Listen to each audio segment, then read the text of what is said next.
Thank you for watching Conscious Consumer Network. The live stream broadcast is free to view. You can pause and rewind live broadcasts to catch up, or view shows at a later date by accessing our free archives of all shows. Check out our broadcast guide to see what's on. You can show your support by donating to our network support fund.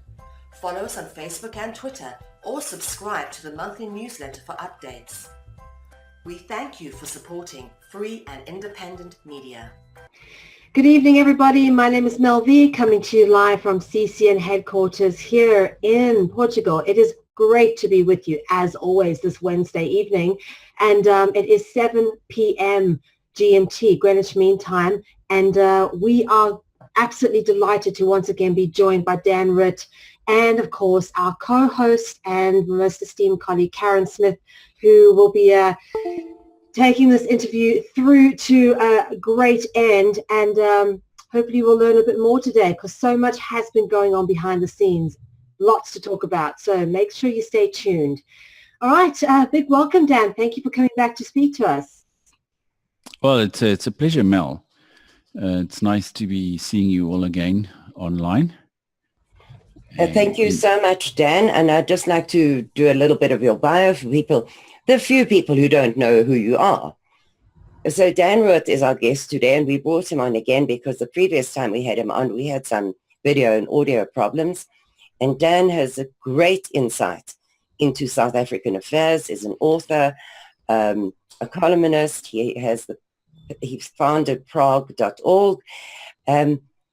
And he is well able to talk about everything South African. So we thought we would bring him back on because we missed half of what he had to say last time, which is not a good thing. Dan, I have recently been reading an article that you wrote for the American Renaissance Party, a letter from South Africa. You wrote it in April of this year, and it's very relevant today. The article is about mostly white liberals in South Africa. Dan said that we had to fight the liberals in their own ranks, some Afrikaners, but until recently, mostly wealthy, decadent English speakers in Johannesburg and Cape Town, who never felt any real patriotism or connection with our country. He says JBM Hertzog, a fine prime minister from the first half of the 20th century, described them as foreign fortune seekers. These days, of course, many of these people and the media they control have turned virulently anti-white and anti-Afrikaner and are agitating side by side with ideologically crazed Marxist blacks to turn South Africa into just another African country. Now, those words hit home to me, Dan, very, very hard, because Nell and I are both English-speaking South Africans. We can hardly be called liberals. I think for myself, I'm very conservative, would not like to see a new world order in place, would fight it till our last breath, although we would like to see universal peace and people living in peace and harmony with their environment. So if you could extrapolate a bit on that article, it would be fabulous. Well, yes. I haven't recently read it, of course, but I can more or less remember what I wrote there. But if you look at South African history, people said, obviously, we started settling here in the 17th century, and I think in the 18th century, there were towards the end of the 18th century, there were about 40,000 white people in South Africa. After that, the British settlers came in 1820.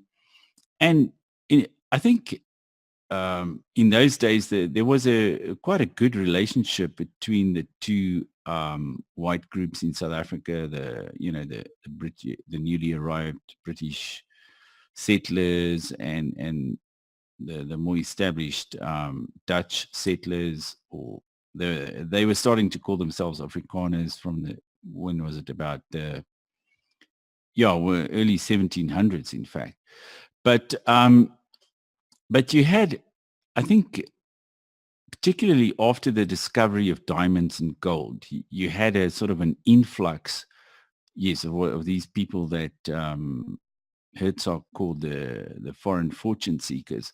And they've always maintained their ties to Britain and to London and the financial world in London. And they've never really, adopted a kind of South African identity or national. I mean, they may have the nationality, some of them, but a lot of them have also kept foreign passports and so on. And they've been the ones who have been most against the local population all along, and they've cooperated with, all these foreigners to actually boycott us and to smear us, to vilify us and to call us racists and so on. And I think those people, and unfortunately, they've got a lot of influence in South Africa. They've got a lot of media pull, and I think in certain businesses, they also control, they used to be quite powerful in the mining industry. But I think that influence has diminished a little bit. But yeah, in I think possibly these days in banking, they might have some influence. If I think of, for example, all the controversies that we've seen over the last year or two around racial issues in South Africa. And then you've got somebody, I mean, for example, there was the statement by Chris Hart, who's an economist at Standard Bank, and he said that a lot of the members of the black elite had a sense of entitlement in South Africa. And I think no one can really argue with that. But he was fired from his job. He was forced to resign by this Chabalala character who's the chairman of Standard Bank. So obviously, they've got all their people in certain industries such as banking and in the media and so on. And they, dictate to a large extent what happens in South Africa. They're adamant about affirmative action and the so-called black economic empowerment. And yeah, I think they've done us a lot of damage, in the past, and it continues in the present. And a lot of the confusion that you find in South Africa is really their fault, because they are forever, creating these illusions about what's possible in South Africa and what isn't. And they're very much anti-white as well. I mean, they're sort of driving these campaigns to, to discredit white people and to idealize black people and Africans and so on. I mean, they've even gone so far as to actually claim that life in South Africa was much better before white people came to the country. Even in those days when blacks were living under very primitive conditions without any form of science or medicine or education. I mean, they're even claiming that was far superior to the sort of industrial country that we've got at the moment. Yes, and that has become a really, really big problem in South Africa, because history is being turned on its head by this kind of thing.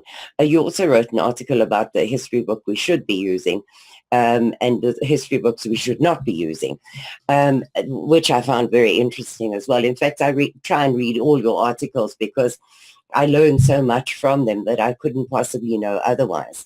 But the white liberals, you say also in that article that U.S. liberals are European socialists and believe in a post-racial brown future. Essentially, they want us to be physically absorbed by the black population and culturally absorbed by global American culture. And I find that so true, because if you look at Europe at the moment, Europe is being overrun by brown people. And within a couple of years, will it even be white, Dan? Will there be a white identity worldwide even? Yes, well, I think, I don't know whether you've read that book by Jean Raspail called The Camp of the Saints. That is quite famous about 20 years ago or so. But it's still being read all over the world. I think it was sort of an allegory of the fall of Western civilization when a lot of third world immigrants overran France. It was sort of a fantasy he wrote, a kind of dystopian fantasy he wrote in the early 1970s. Very interesting French author, Jean Raspail. And that's more really, I mean, and the uncanny thing is that Jean Raspail's prophecy in the camp of the saints is actually happening today, as you say. You know, you've got all these brown people arriving from all over the world, and they're just getting onto little boats and crossing the Mediterranean and,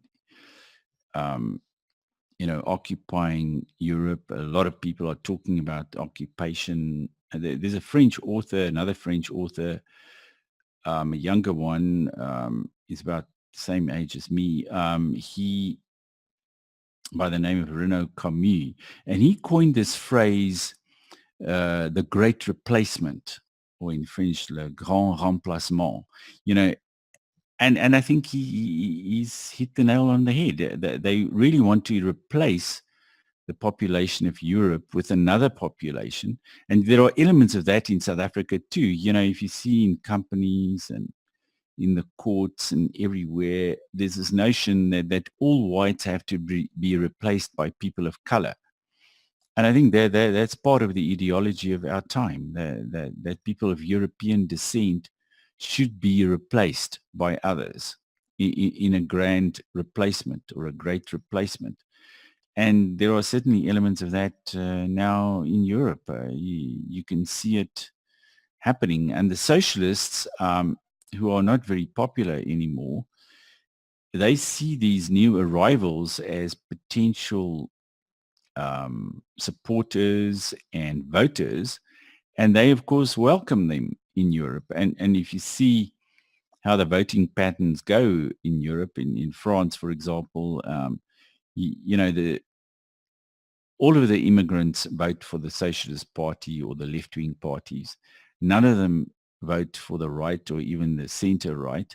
So they've got a vested interest in getting more and more immigrants who will represent socialist voters.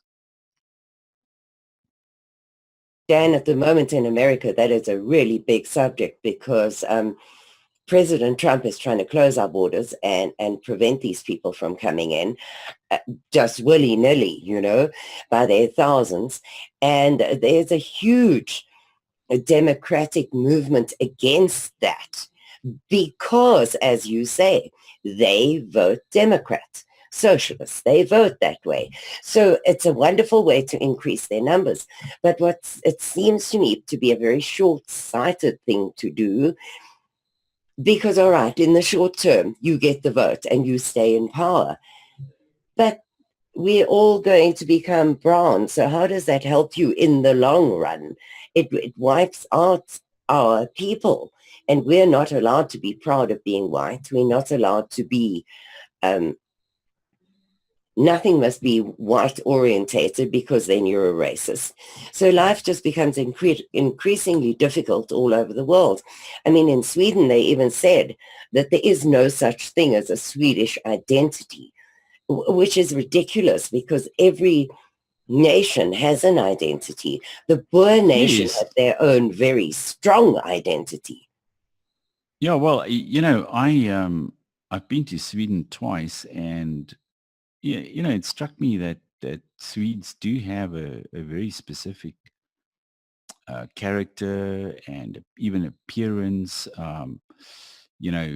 90 odd percent of the people have blue eyes, and they've got certain facial morphology and so on, and you can immediately recognize a person as a Swede, so as an ethnic Swede. So the notion that they should simply disappear, I mean, it seems tragic.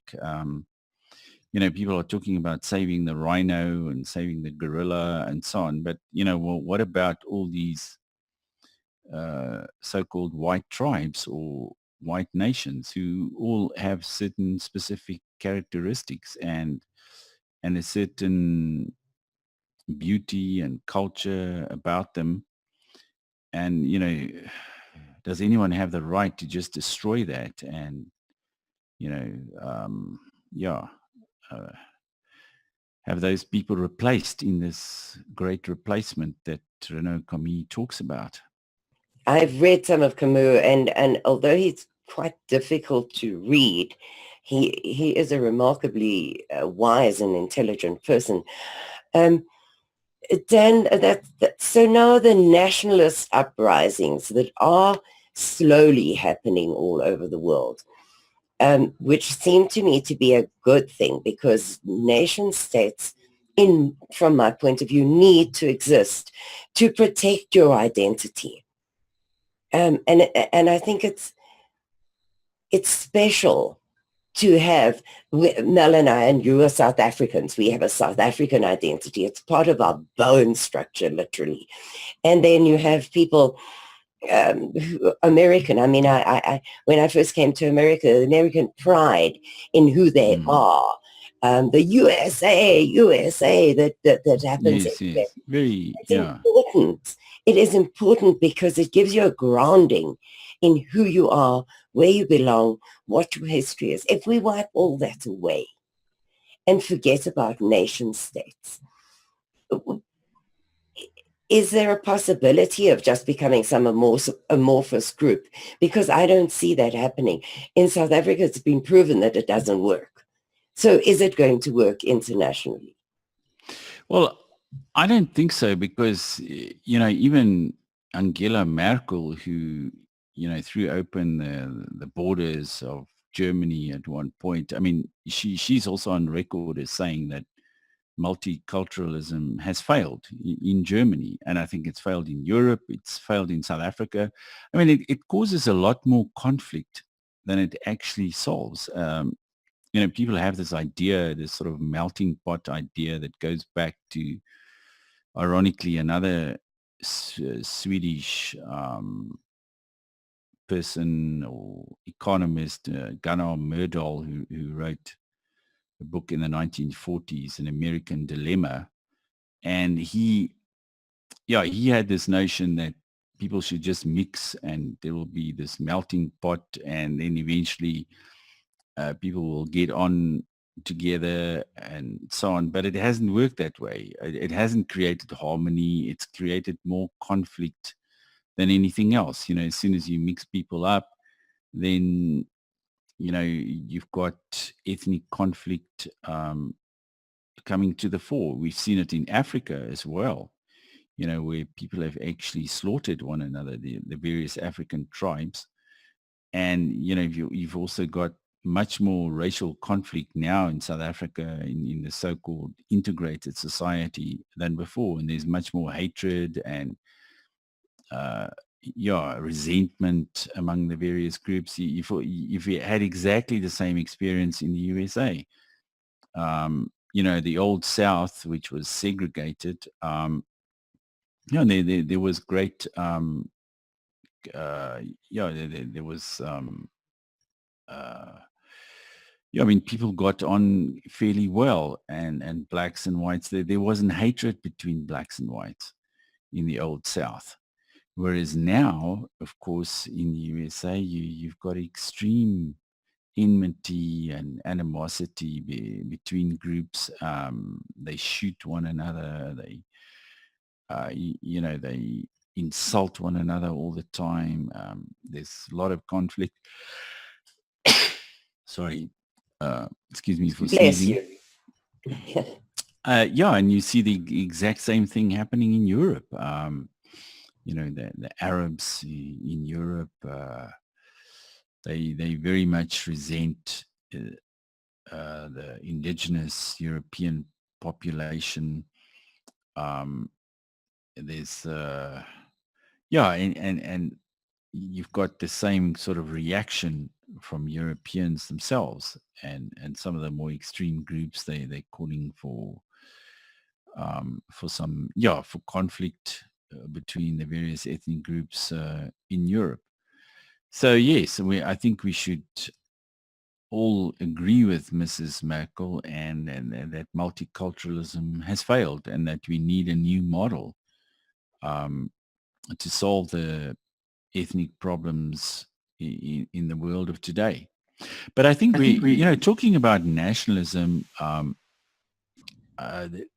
think it goes a lot deeper than the sort of spontaneous affirmation of people's identities that one is seeing all over the world now.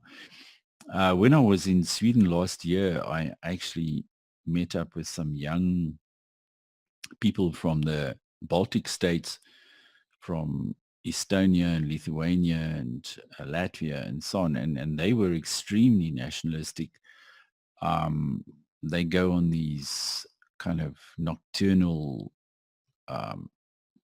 marches where they march with torches by torchlight and so on, thousands of them. And I think that's a result of their identities having been repressed during the Soviet era when they were part of the Soviet Union, and now that they're free almost by accident, because I think it was in the American interest to actually support their independence and their self-determination. So you've got these three small countries that became independent in the early 90s, and they've really enjoyed their freedom and their independence. But there's a sort of another level apart from the kind of emotional or even ethnic level. There's sort of an intellectual rediscovery of the thought of the late 19th century and the early 20th century, because after the Second World War, everything to do with nationalism was extremely discredited, and there was almost a taboo against it. You weren't allowed to even discuss the topic. And a lot of the very interesting authors from the early 20th century were just not reprinted or studied or anything like that. So, and now all of that, there's a rediscovery of all of that thinking from that part of history. And for example, I mean, there's a guy, there's some French esoteric thinker. His name escapes me now, but he was quite famous in the early 20th century. And his works are now being reissued by Gallimard, who's the most prestigious French publisher. And I mean, people also later on kind of derided him, even though he studied Oriental religions and so on. But he was also deemed to be a fascist by some people merely because he put such a lot of value or such a lot of emphasis on national identity and even religious identity, whether it's Western, in the Western context or in the Eastern context.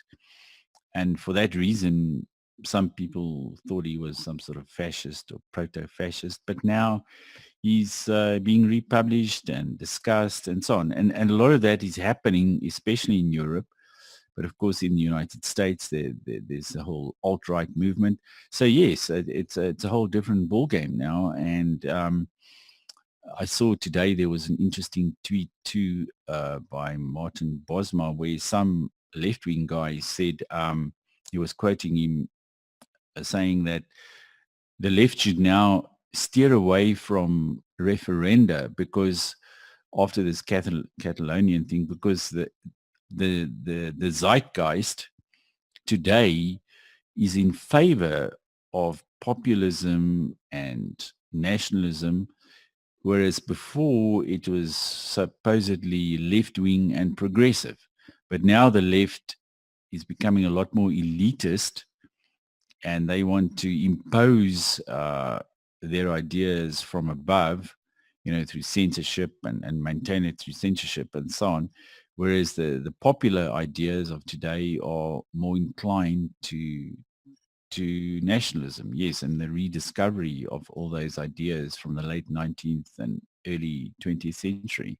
And a lot of the authors and so on from that period too, poets and so on, even people like T.S. Eliot and, especially somebody like Ezra Pound, of course, I mean, they were all in this sort of patriotic or nationalistic or conservative camp, but they were sort of appropriated by leftists after the Second World War, and this whole picture was presented to us that the world of culture and literature and art and so on, that's all dominated by the left, and there are no right-wing people who have produced anything of value, artistic or intellectual, throughout the ages. Whereas, of course, I'm inclined to, today we're inclined to think it's more of the opposite, that the left just had these sort of ideological projects that have all failed. I mean, communism and multiculturalism and so on.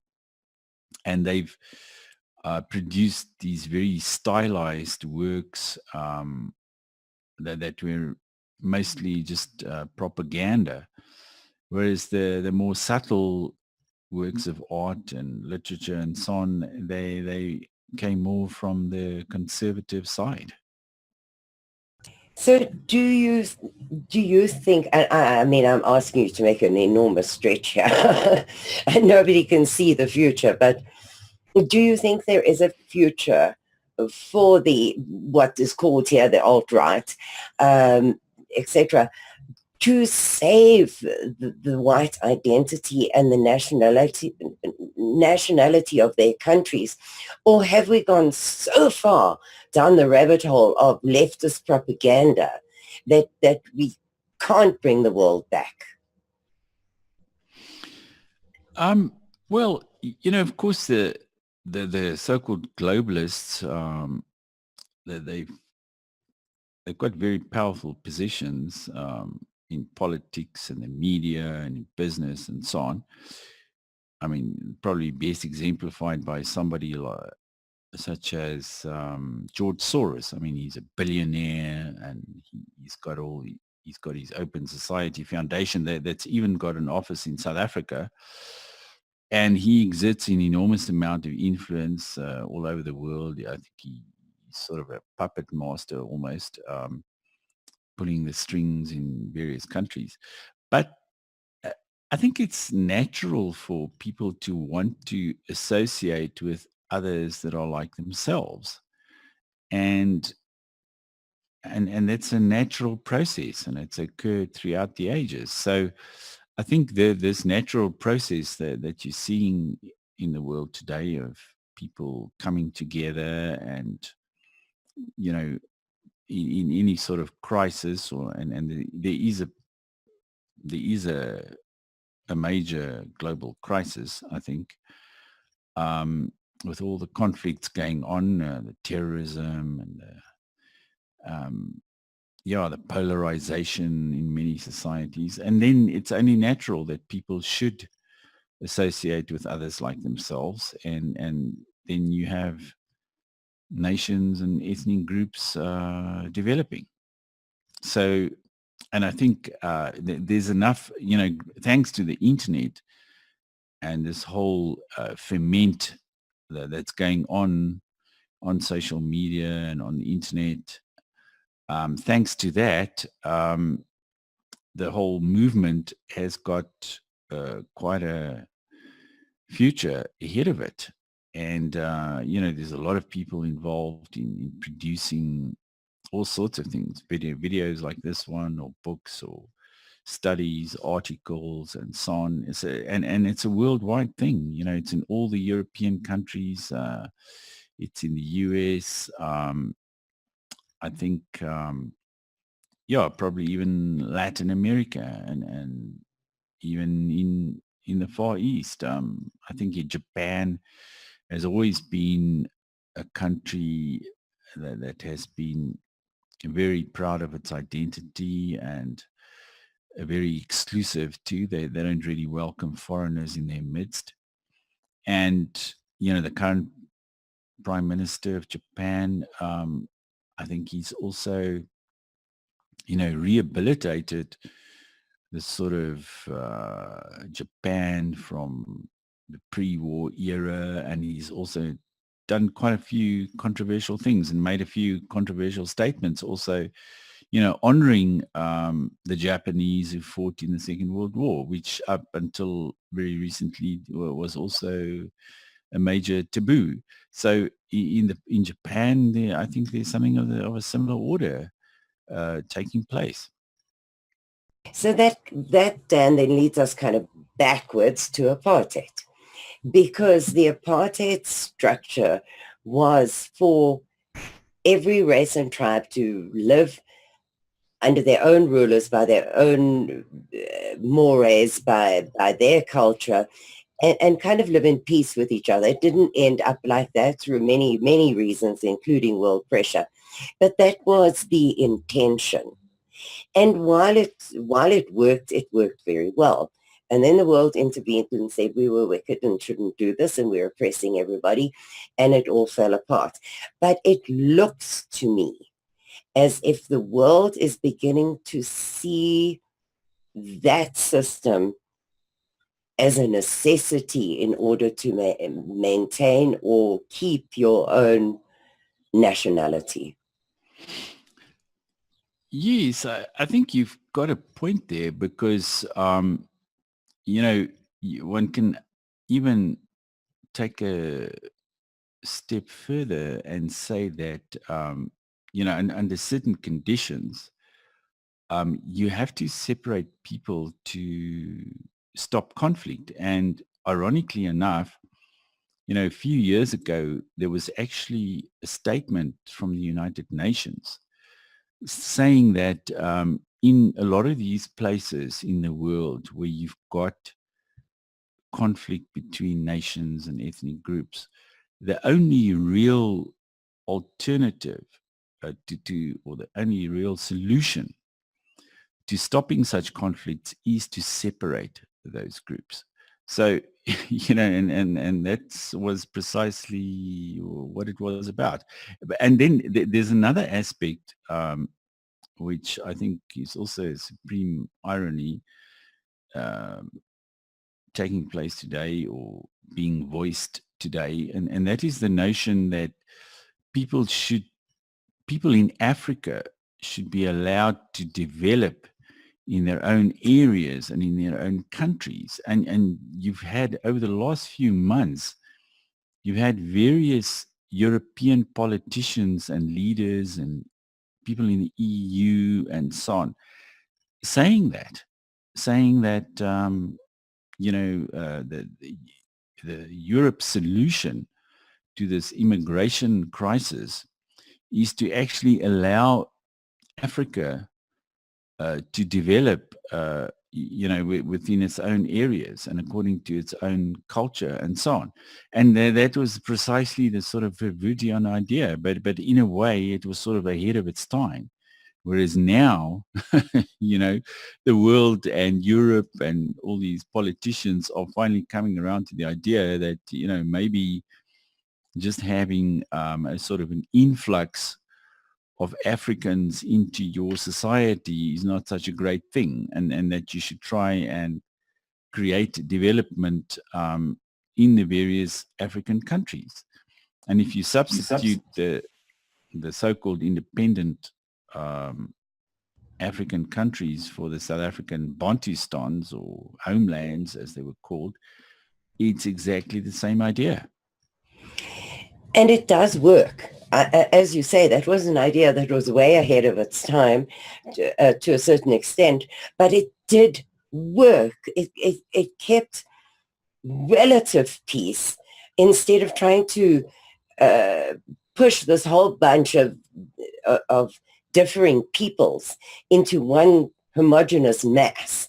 It kept them separate, gave them their own, I know it's probably controversial to say this, but their own pace of development, instead of trying to force them into a Western culture that they were not ready or willing for. They wanted parts of the... Well, and a lot of even the more kind of, I don't know maybe the evolved blacks. I mean, the French have this kind of term the evolue, the sort of evolved blacks, the more educated ones. I mean, even people such as Steve Biko, who's now supposed to be a major hero of black thought in South Africa, even they rejected this notion of westernization, that they didn't want to be westernized, that they wanted to remain African, and they were proud of their blackness. I mean, he coined this term, or he popularized this term, black consciousness, that you had to be conscious of your blackness. And together with that went a rejection of Western values, but also of white people in general. I mean, there was a moment in South Africa, I think the 1970s, when you had the very liberal white student organization federation called NUSAS, and the blacks walked out of it. They rejected the left-wing white students to form their own purely black organization. So, apartheid didn't just come from kind of a conservative white side. It also came from the radical black side. And if you read Steve Biko and you read Roodt, I mean, they're sort of two sides of the same coin, as it were. And on very many issues, they perfectly agree.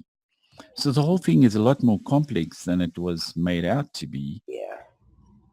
And so I think the Zulu King, the Zulu King a few months ago, he said that he was accorded much more respect under apartheid than he was being accorded now under the current system.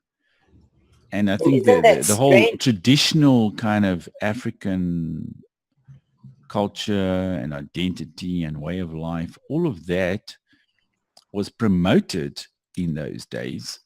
Whereas now, the last 20 years or so, we've seen a lot of that being swept under the carpet, and kind of suppressed, but it's coming to the fore again. I mean, people are, it's sort of, the more you suppress it, the more it will rise again. And today, I mean, a lot of blacks are very much conscious of their own culture and identity, and they want to be Africans, and they want to be Zulus or Tswanas or whatever. You won't get that out of them. So then that leads us into a lot of the movements worldwide to secede, because we have it here in America. California wants to secede. They are taking a referendum on it. They want to secede from the United States because they feel that they are ultra liberal and the rest of the states, they don't belong in the rest of it. Then you have the Catalonia one, and you have the secession of the Cape on the 24th of this month. So could you speak about that? Because it's a logical movement of the people who don't want any part of this new world order globalization. It's a natural thing to happen. You were speaking earlier about Catalonia, so could you give your thoughts on that? Well, yes. I've always followed these countries such or regions such as Catalonia and Flanders and Quebec and so on, and even Scotland. During the Scottish referendum, I was really hoping that Scotland would vote to become independent from the UK, but unfortunately, the majority seems to have, kind of voted with their, with their economic interests and at heart, in mind, and not according to what would be best for them as a people. In Catalonia, I think, as there have always been language issues there between the Catalans and the Castilians, and of course it's a very prosperous part of Spain. I think it represents 22% of the GDP of Spain. So they are net providers to Spain, and so it would be in their interest, in their economic interest, to become independent. And it's a very interesting thing that's taking place there at the moment, because I mean, obviously Spain doesn't want them to become independent, but the people are pushing for it more and more. And the fact that this, I think, where some of the other states, such as the UK and maybe Belgium too, and even Canada, I mean, they've actually taken a very kind of they've tried to pacify the people in favor of independence. And to a large extent, they have succeeded by actually according them a lot of political and economic and cultural autonomy within the system.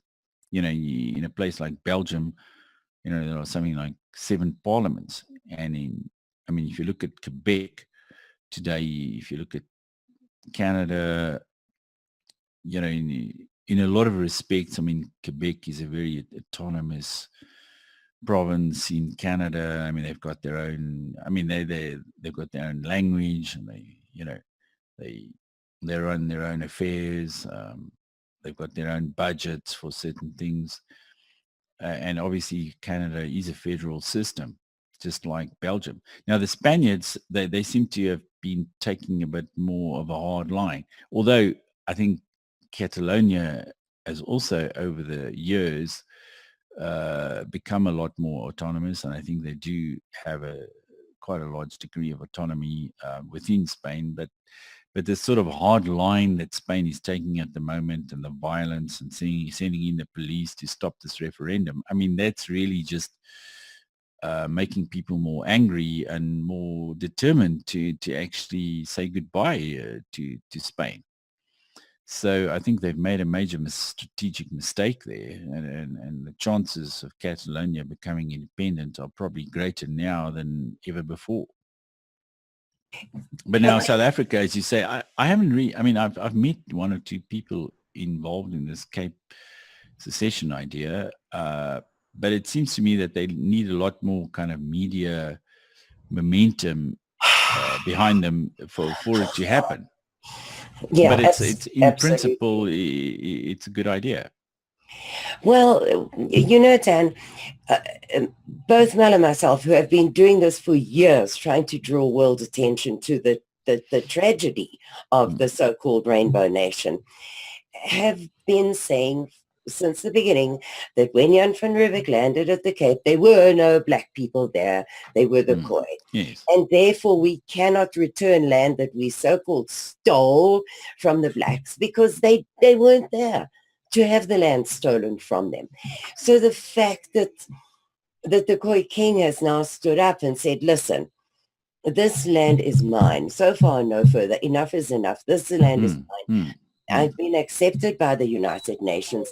They did the white paper on the rights of the indigenous peoples. Yes. I've been to the ANC government countless times to be accepted as the original people of South Africa. They make promises, nothing happens. They published a thing saying that they could not make the Khoi the right people, because to have 2 nations in 1 nation is unsustainable. So the man has reached a point where his people are not even accepted as a tribe in South Africa. They're a nothing. They have no say in politics. So he just said, look, this has to be done. And he has the absolute international law on his side. But as you say, nobody's touching it. Apart from a very few alternate media outlets, nobody wants to touch this with a barge pole. And without publicity, it's as if it didn't happen. Yes, I think, one sees also all these contradictions within something like international law, because international law is a lot about international geopolitics, and if you've got one of the major powers behind you, like I referred earlier on to the examples of the Baltic states, and the US supported their independence, and therefore they did become independent. But and in a similar fashion, Crimea, from the moment that Russia decided, they were going to support this movement for Crimea to break away from Ukraine, it happened. And there was even a war fought over that, or but it, today it's a fact, or a fait accompli, as they say. But now in South Africa, unfortunately, I think the outside world, they've become wedded to this idea that, we should remain within the borders of 1910, that were actually arbitrary too. I mean, if you think about it, there are two independent countries within South Africa named Swaziland and Lesotho. And I mean, both of them are economically and otherwise a lot less viable than the Western Cape, for example. I mean, the Western Cape has got quite a thriving economy. It could be independent. So why not? But I think these movements, sometimes they start small and then they gain momentum, and eventually they become successful.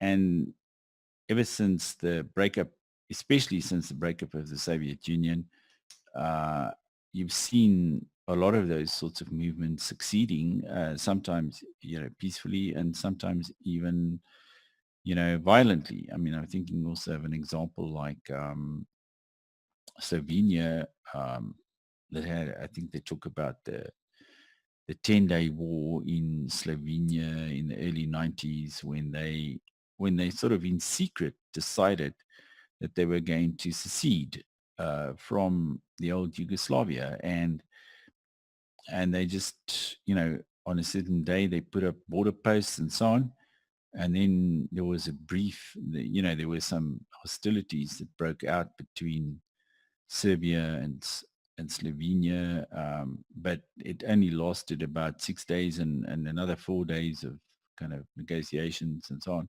And then they were independent. And today Slovenia is an independent country. It's a member of the UN. It's a member of the EU, etc., etc.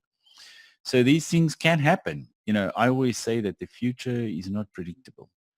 And that's why, we can also take heart from that, because the future is not going to look like the past, not by a long shot. And even if you'd asked people in 1989, if in 5 years' time the ANC would be ruling South Africa, they would have thought you were insane. They would have said, you must be a lunatic. It will never happen. And yet, 5 years later, due to a concatenation of circumstances and so on, and the actions of certain people and politicians, it did come to pass. But it's not to say that things are going to remain static, or that it won't happen in our lifetimes. I think there's just too much pressure at the moment in South Africa for things to remain the same forever. I'd like to go there next, Dan, because I think people need to understand why this has become a critical issue. If you look at the picture of South Africa this year, the acceleration of white murders in South Africa this year, the proliferation of black movements like Black Land First, the absolute uproar in Parliament last week with the EFF. I mean, it's become a circus. The state capture by the Guptas and the British element in that. if you take that entire big picture and Zuma's crimes that are just, again, being swept under the rug, is it not time for change? And radical change in South Africa in order to save the minorities that are so badly discriminated against. Yes, you're perfectly right. I mean, it is time for change. South Africa has gone through a lot of changes over the last 2 decades, but mostly not for the best, but for the worst. And a lot of it isn't working. There's in some respects we're almost a failed state because large parts of the administration and the police, army have become so corrupt that they've become dysfunctional. So there is a great need for change and for improving the conditions in South Africa.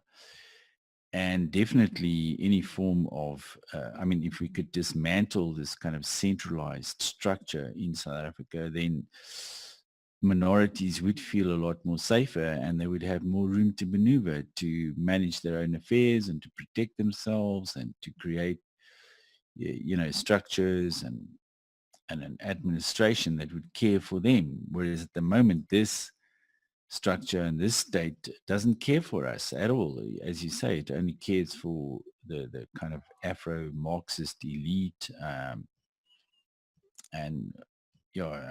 this notion of the captured state and the sort of Zuma dynasty that we've seen.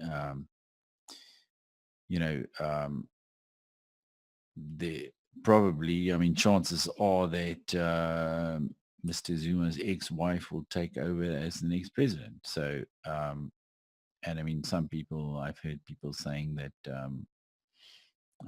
she's his ex-wife in name only. That there's still a pretty good relationship between the two. And therefore, it will be almost as if he would continue to rule by proxy. So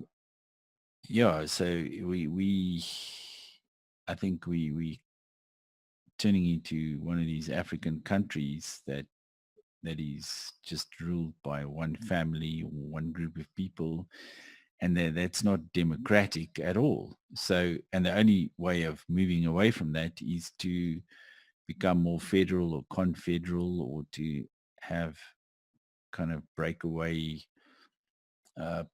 parts within the country, and groups gaining more autonomy and a say over their own affairs, because this entire system has been devised in such a way to actually disenfranchise us. If you're honest about it and you look at it honestly and objectively, we've been really disenfranchised, because even the municipal borders have been drawn in such a way that we don't have any say in how our taxes get spent, or how the security system works, or even all these issues around street names and place names and so on. Probably the most salient example of this would be Pretoria.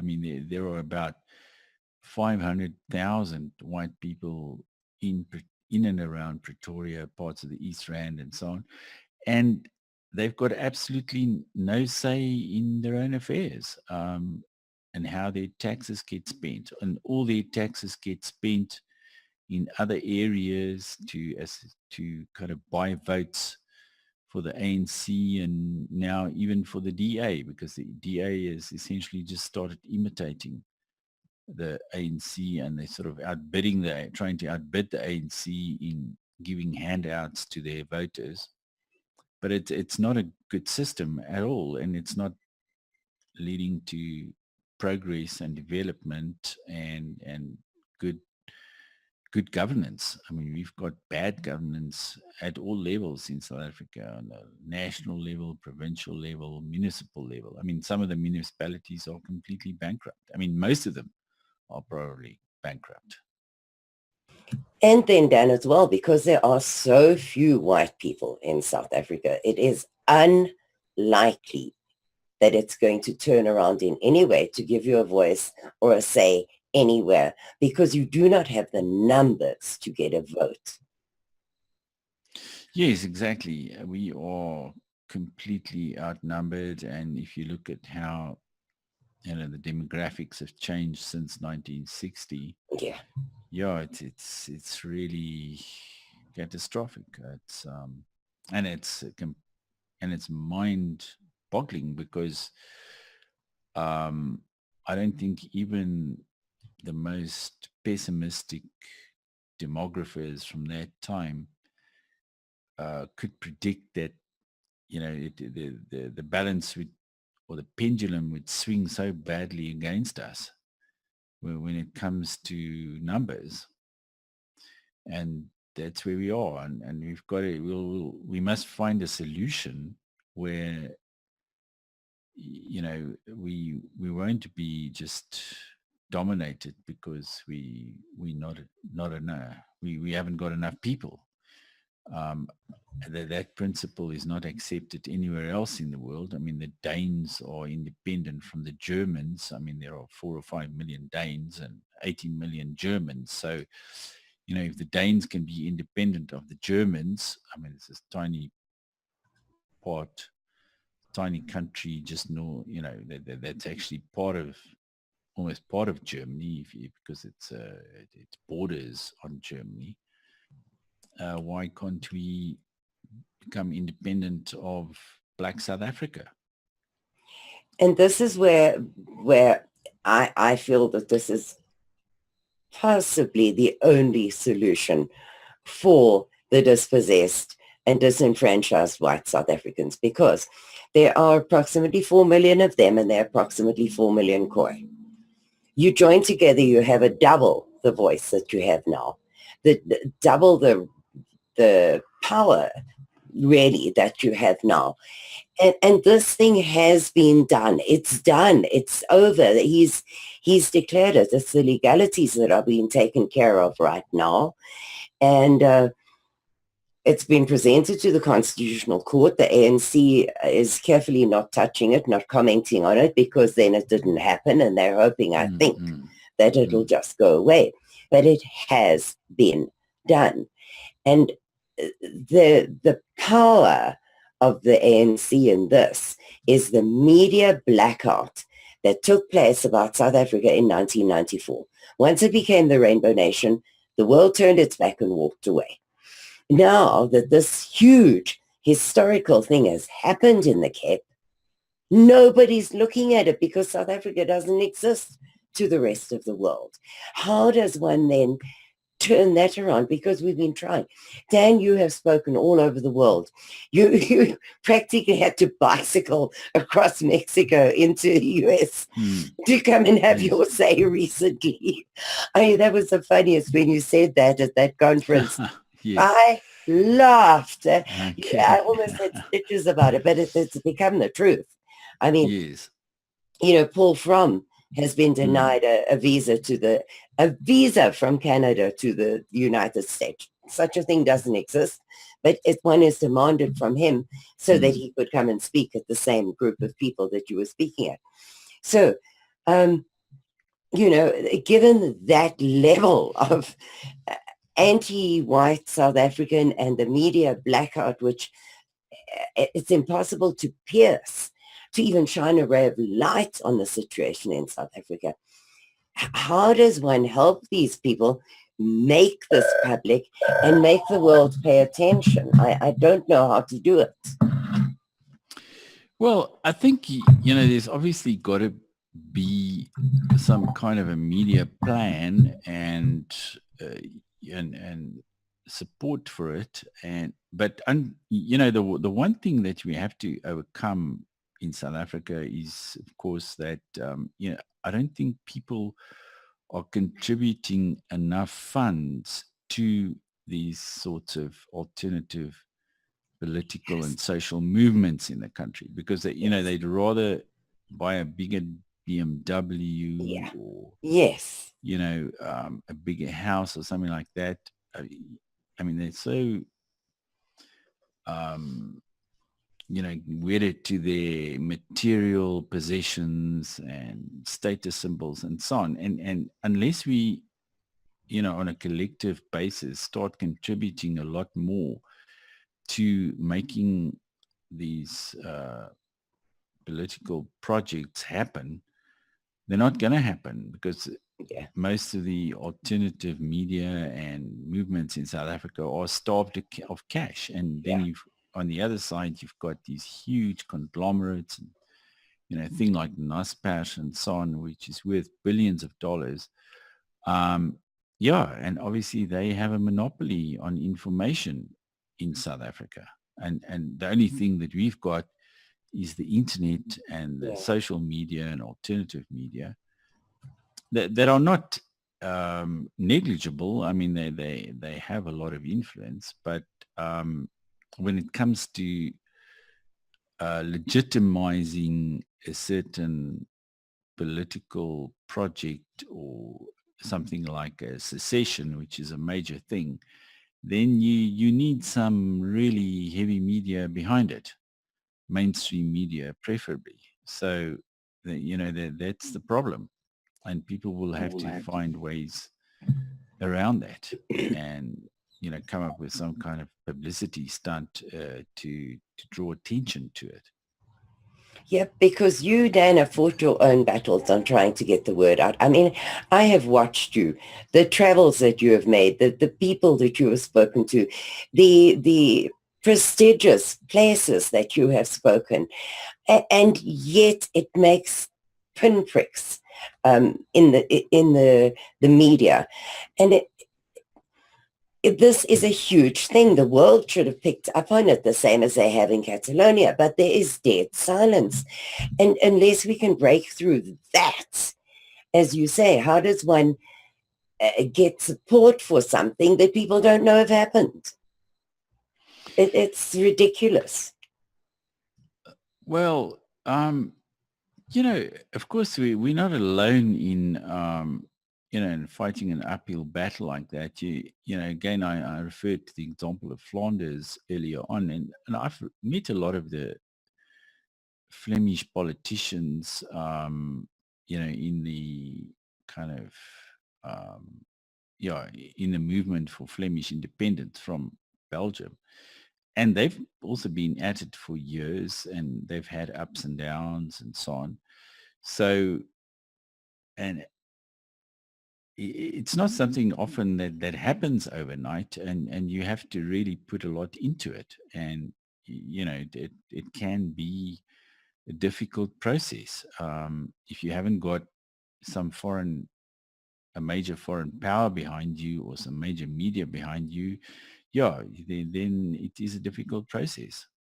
And one's got to be, I think there's got to be a lot more kind of intellectualizing around these sorts of issues, because that ultimately, if you've got a good argument, then you can take it to the media and you can take it to the international community, and then the thing starts snowballing from there.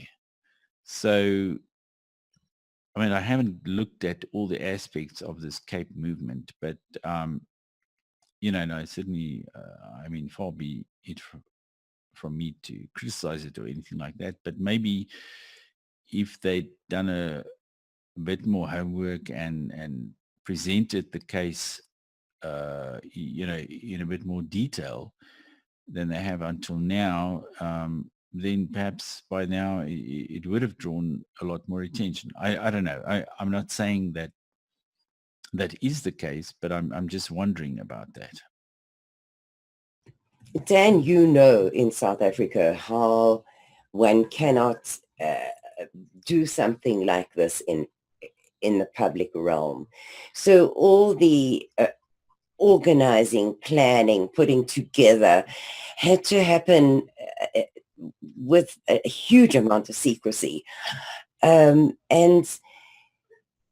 the planning was in place. Everything is in place. I mean, the organization, the Mm-hmm. how it's going to work, the We had on Dr.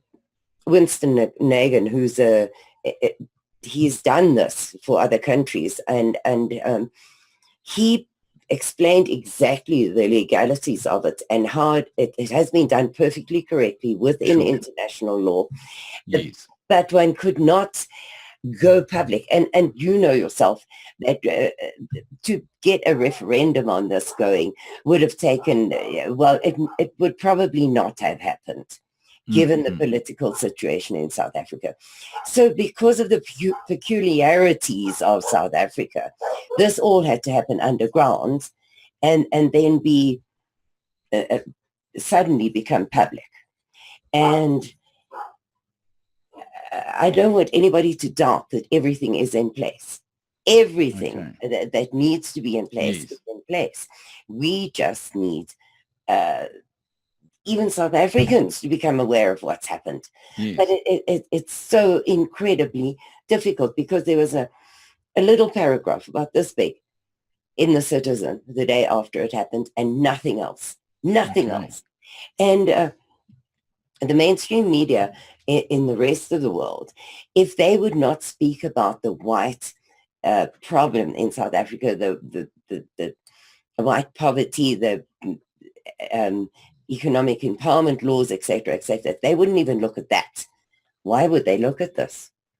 And so until somebody is brave enough or not controlled enough to take a look at it and publish it, it's just as if it didn't happen. And I'm somewhat gobsmacked by that because it is a huge event.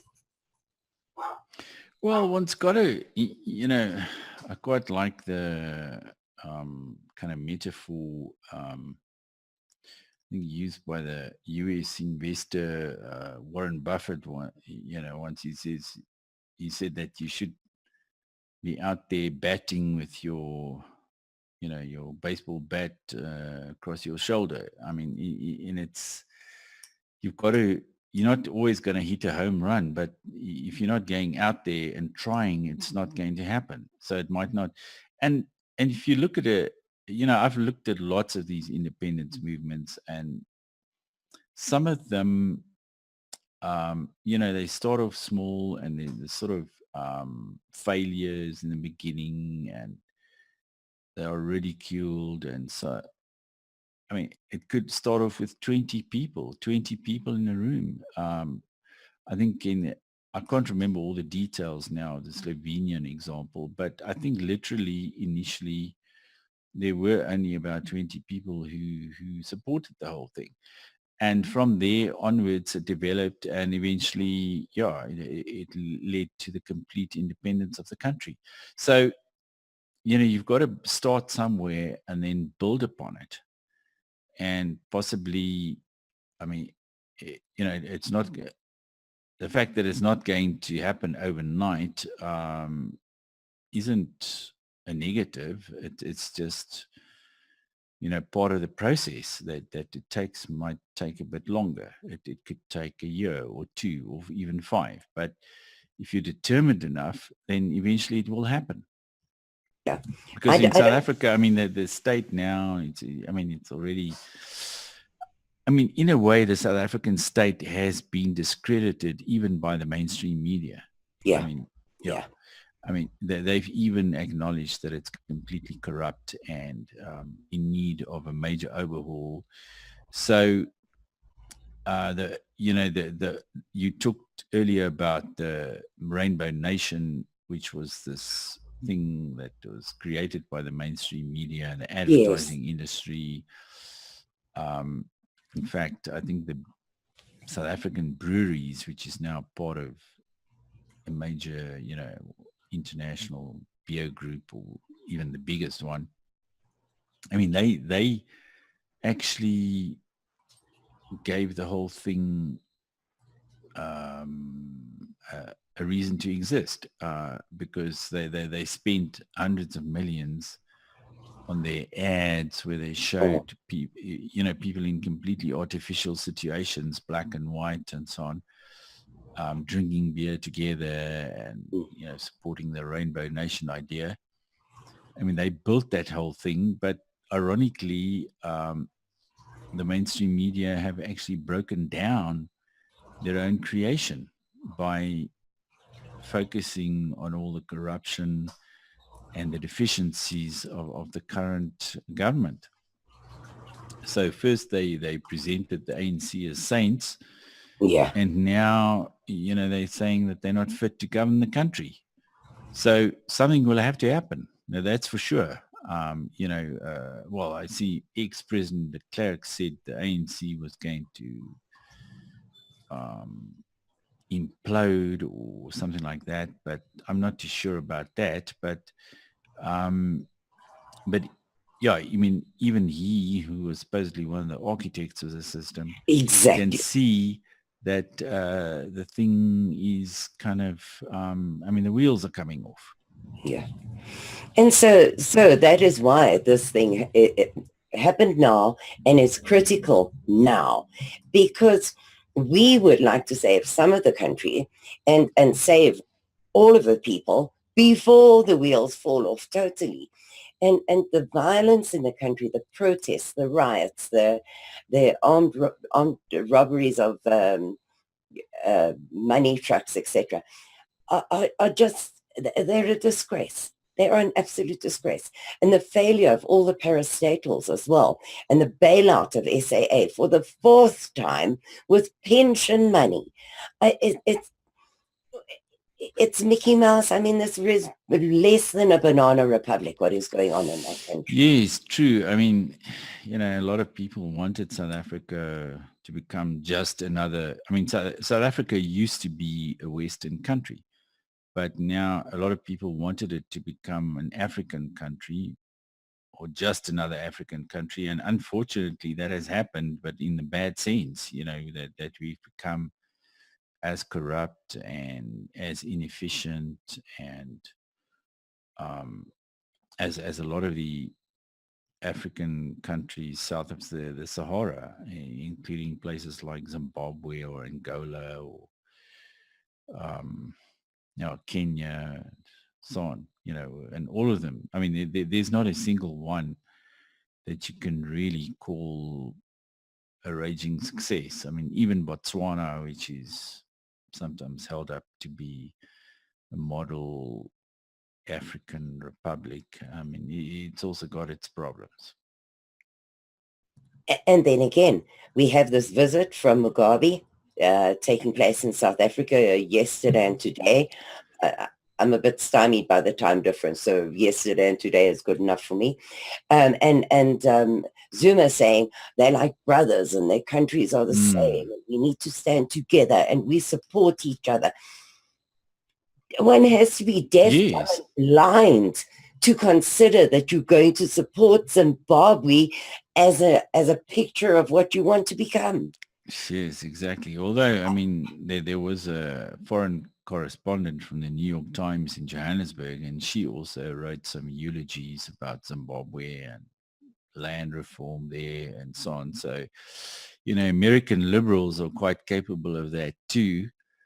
But yes, Zimbabwe, I mean, Mugabe has made some extremely anti-white kind of racist statements. There are various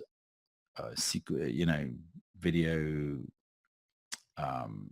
there's video footage on YouTube and elsewhere, where he says basically that whites don't belong in Africa and whites have too much power in South Africa and they should be cut down to size, and that all their possessions should be taken from them, their land and their property and so on. So yes, he's extremely, I mean, he's probably one of the most anti-white politicians in the world, and he's being welcomed in South Africa with open arms. Yeah, and that is very scary, Dan, because of what his wife did. That whole beating up the model in her son's hotel room, and then being allowed to leave the country under diplomatic immunity, and this buying of a Rolls Royce. I don't know how much it cost her, but I mean it's more money than that could feed Zimbabwe for a while, and keeping it in South Africa. It seems like South Africa is condoning and facilitating the Mugabe's bad behavior and the way that they don't care about their people. And that is a very bad example to set to South Africans, especially with the elections coming up. Yes, you're right. And I think, the local EFF party, I mean, they've taken their cue from Mugabe. I think Malema, the leader, has visited Zimbabwe a number of times, and I think probably got financial and other support from Mugabe.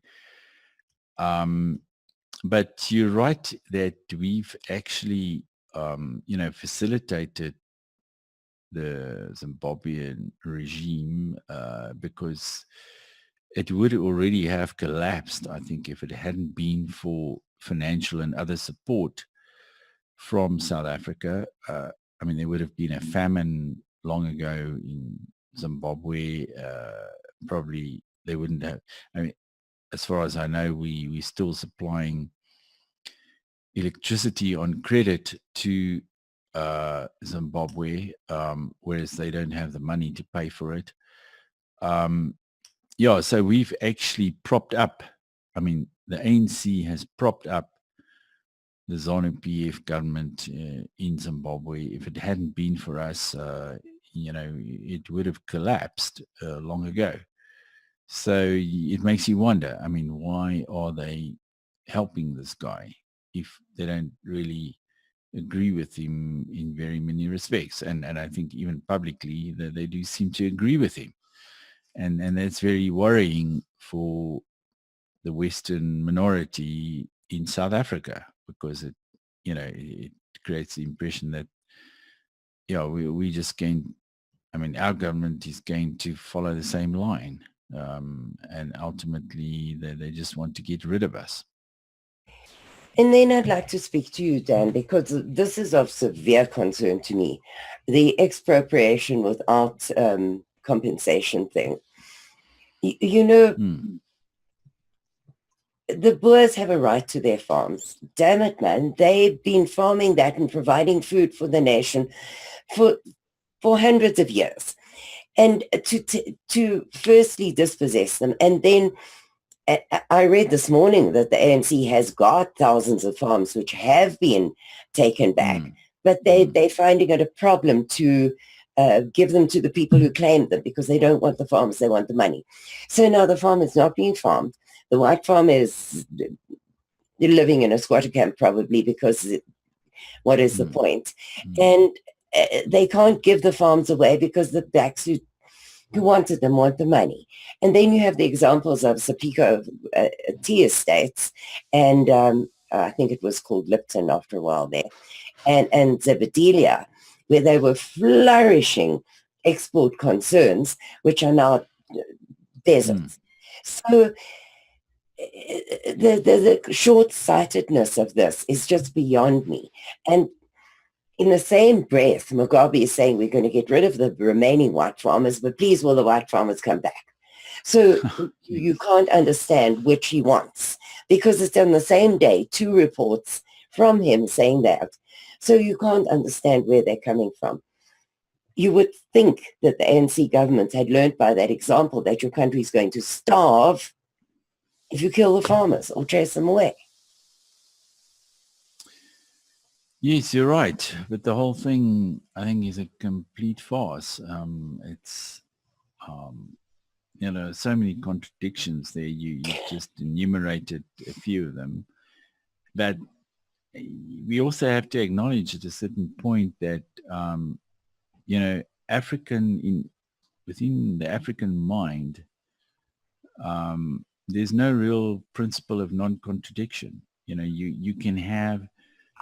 You can say something in the morning and the opposite in the afternoon, and that's okay. I don't know whether you've read Peter Mulder's book. He wrote a book in Afrikaans a few years ago, and in it, then he talks about a certain incident that happens, that happened. I think it was between Buthelezi and Zuma or something like that, and where the one, I think it was Zuma, who then said yes, but I mean, Buthelezi said something over the weekend, and Peter Mulder thought that on Monday they wouldn't talk to one another in Parliament, but they acknowledged that what he said there was meant for those people at that time to please them. And when he gets to Parliament, then he will say something else, And you've often seen that, when Zuma speaks to the Afrikaners, he's their greatest friend and he's trying to placate them and appease them and reassure them and so on. And then the very next day he would be speaking somewhere else and he would be saying exactly the opposite. So that's a major problem in this part of the world, because you don't really know where you stand. The politicians, they can say one thing the one day in a certain context and something else the next day in another context.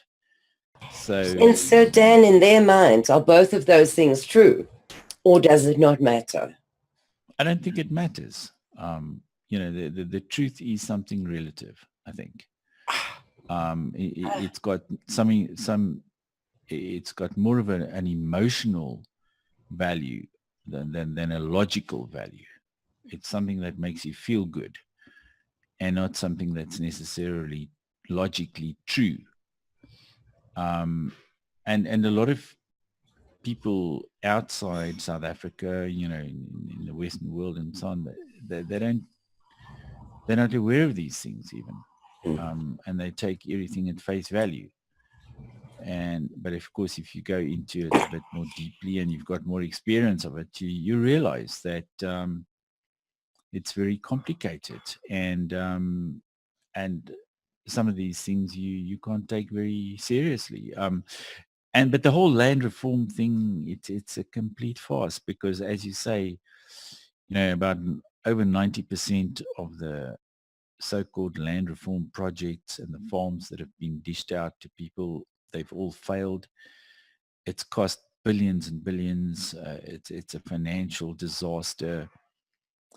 And yet the government is not prepared to acknowledge that. They just want to continue along the same path until they've actually destroyed our agriculture. And only when there's a famine will they probably realize that they've made a mistake. What is equally disturbing to me, Dan, is that there are only about 35,000 commercial farms left in South Africa. Getting figures out of that country are impossible. So that's what I understand it to be. I could be wrong, but that's what I've read. And of those, 20,000 are on the market for fear of this land redistribution thing. Now, obviously, they're not going to sell them, because no farmer worth his salt is going to go and buy a farm knowing it could be taken away tomorrow. True. But the sentiment behind that is very, very frightening, because the country is already no longer a net exporter of food. They're an importer of food. Is it not absolutely visible to the ANC government that this is what they're doing? I can't see how anybody in control of a country can sit by and watch the food source disappearing out the door. Yes, unfortunately, we've seen this kind of thing happen in Africa over and over. You had in the 1980s a thing in Tanzania which they called Umaha socialism, or village socialism, and Julius Nyerere wanted to get the people off the land and into he wanted to urbanize them by force. And that created, and the Scandinavian countries funded that. They gave him billions of dollars to do that. And in the process, he actually destroyed Tanzanian agriculture, and he caused starvation, and they needed food aid. They needed emergency food aid after that. And then we've had the same thing happening in Zimbabwe, where they pushed all the white farmers off the land and they confiscated their property. I've spoken to people like that. And yeah, and now they're going to do exactly the same thing in South Africa. And a lot of, the mainstream media don't seem to take it very seriously. But if you look at what the government officials are saying, what Zuma is saying, they are intent on doing this, on doing this absurd thing.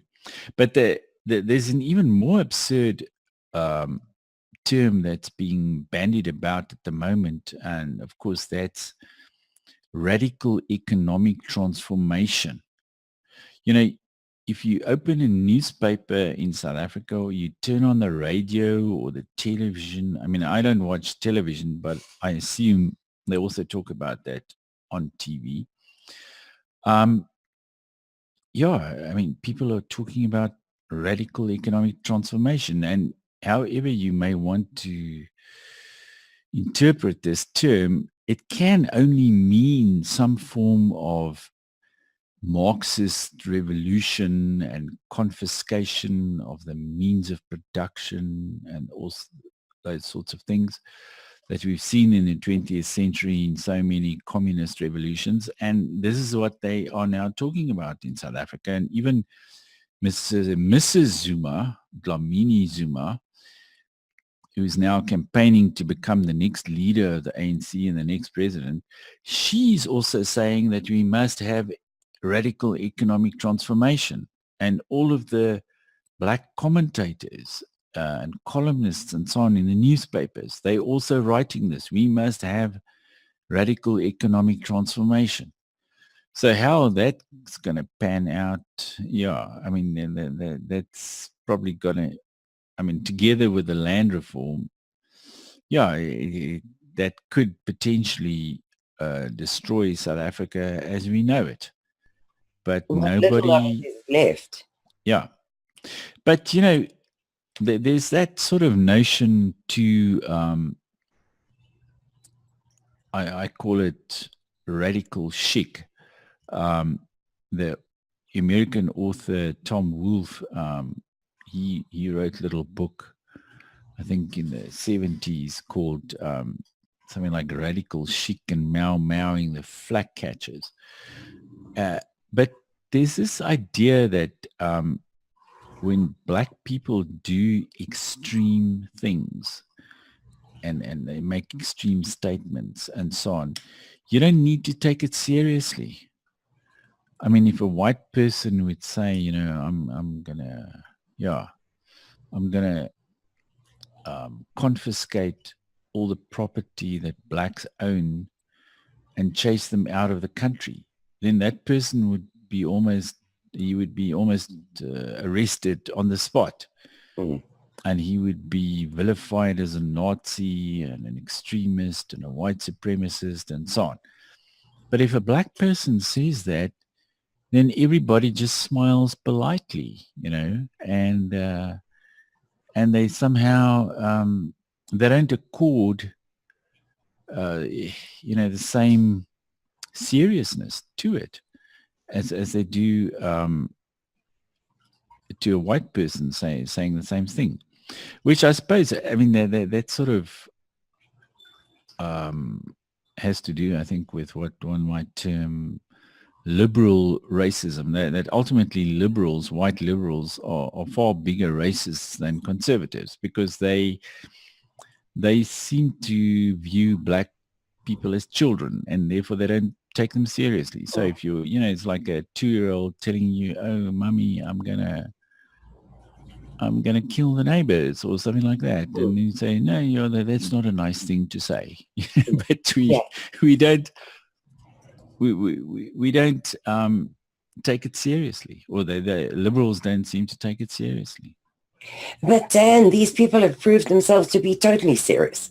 Everything they said they would do, they are doing, to the detriment of the entire country, their own people included. I mean, yes, my focus is on the disenfranchised white people. But if you look at the unemployment figures amongst young Black people, it's shocking, it's horrifying. And they don't care. They just don't care. Yes, no, you're right. But I saw somewhere the other day that there was some kind of opinion poll that was conducted countrywide among all races, and apparently now for the first time, the majority of South Africans of all races and cultures feel that life was better before 1994 than now. Now, what an extraordinary thing that is, because if you think about the intense propaganda campaign that has been conducted all along to persuade people that the past was so horrific and we were living in this kind of Nazi concentration camp called Apartheid South Africa, and it must never happen again, and so on. And despite all of that propaganda and the millions of images and words and so on broadcast to persuade people that, the old South Africa was so bad. Now the ordinary man in the street of all races is saying, no, it was actually better. The past was better than the present. And that I find extraordinary. And it shows you that somehow, somewhere, I mean, people still, to some extent, think for themselves. You can't control people's minds. Mind control can never be 100%. It can be 80% or 70% or whatever. But at some level, people still look around them and they start seeing things for themselves, And anybody who had any experience of the old South Africa and comparing it to the new, I mean, he must acknowledge that it's a mess. It's a total mess at present, and in the past,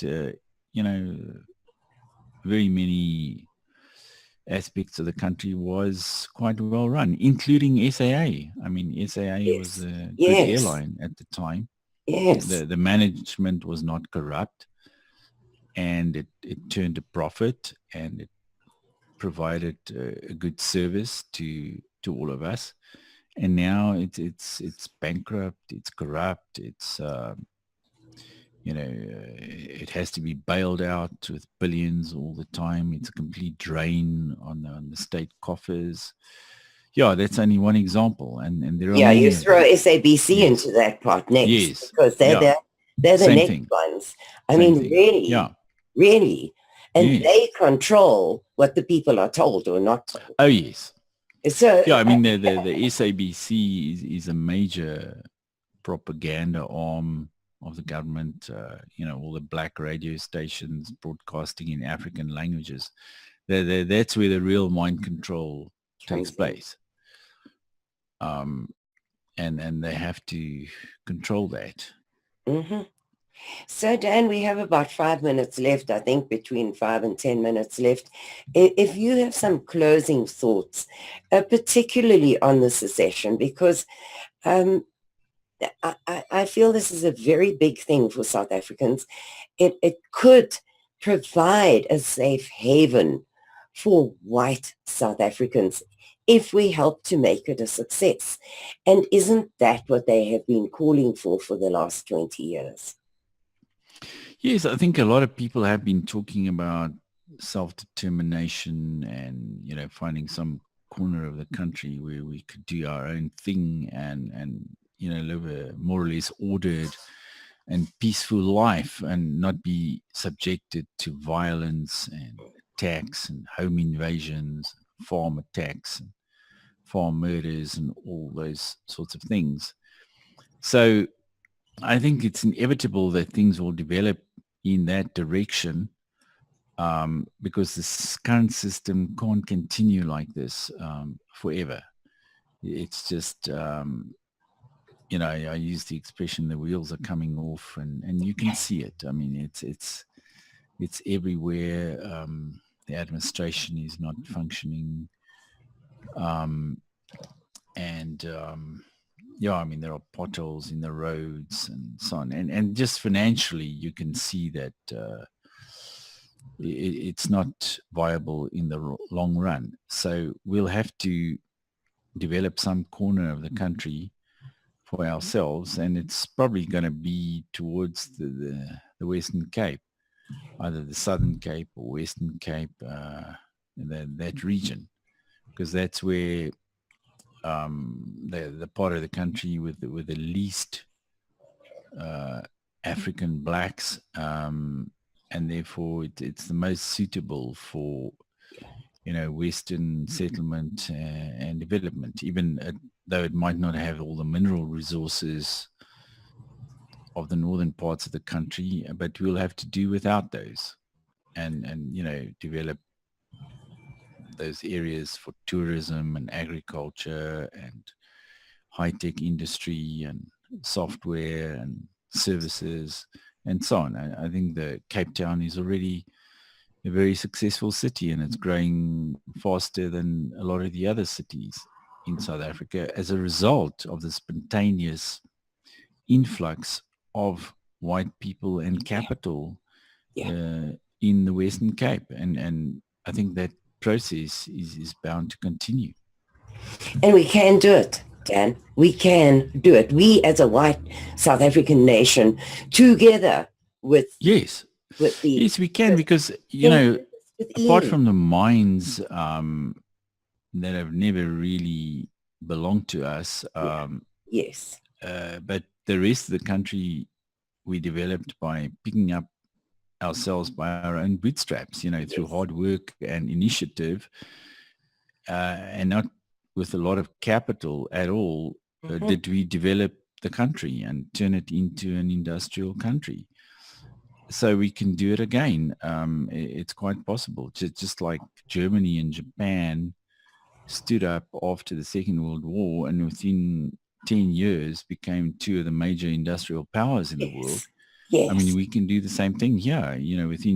Under proper leadership, we can, within 10 years, create a new South Africa, or a new country that will be highly prosperous and successful and developed, and an example to the world and to Africa as well, because not all the Africans are socialists and Marxists and so on. I mean, a lot of them have seen and are aware of all the failures on the continent, and they also want to see proper development taking place. And they also acknowledge that whites or people of European descent can play a leading role in creating prosperity and economic development on this continent, like we always have.